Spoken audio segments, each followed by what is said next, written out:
December 20th, 2024. The Federal Reserve releases its latest money supply data.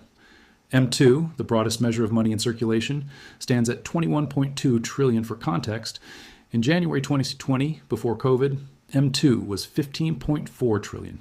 In less than 5 years, the United States created 5.8 trillion in new money, and that's a 38% increase in the money supply in under 5 years.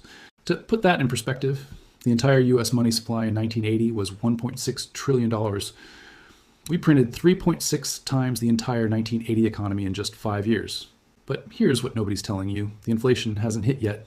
Not the real inflation. What we experienced in 2021, 2023, the 9% official inflation, the 20% real inflation in groceries and rent, that was just the preview. The main event is coming. Because $5.8 trillion doesn't just disappear into the economy overnight. It moves in waves. The first wave hit asset prices. Stocks up 60% since 2020, housing up 47%. The second wave hit consumer prices, groceries, gas, rent. The third wave, the one that destroys the middle class, is still building. And it's not just the $5.8 trillion we already printed. It's the $90 trillion we're going to print over the next 15 years to service the debt we created, printing the first $5.8 trillion. This is the debt inflation spiral. And once it starts, it doesn't stop until the currency is destroyed and the middle class is annihilated. Here's what nobody in government will tell you. There is no path to paying the $36 trillion national debt. None. The math doesn't work.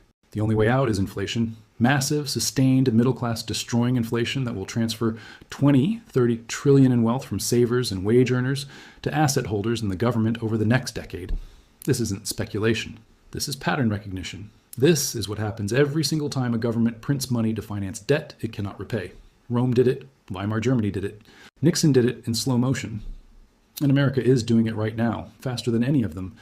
Here's the complete 4-stage pattern of currency collapse. The 3 historical examples that prove it's inevitable, the exact timeline showing where we are in the cycle, the math proving the government has no choice but to inflate, and who gets destroyed versus who consolidates wealth when the currency crisis hits. Because this isn't about economics. This is about survival. And if you don't understand what's coming, you will be on the wrong side of the largest wealth transfer in American history. The 4-stage pattern of currency collapse. Every currency collapse in history follows the same 4 stages. No exceptions in 2,000 years. Stage 1, the foundation. A nation establishes a trusted currency backed by something real. Gold, silver, commodities.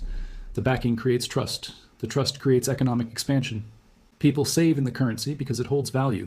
The stage lasts decades or centuries. Stage 2, debasement begins. The government faces mounting costs. Wars, welfare programs, imperial overreach,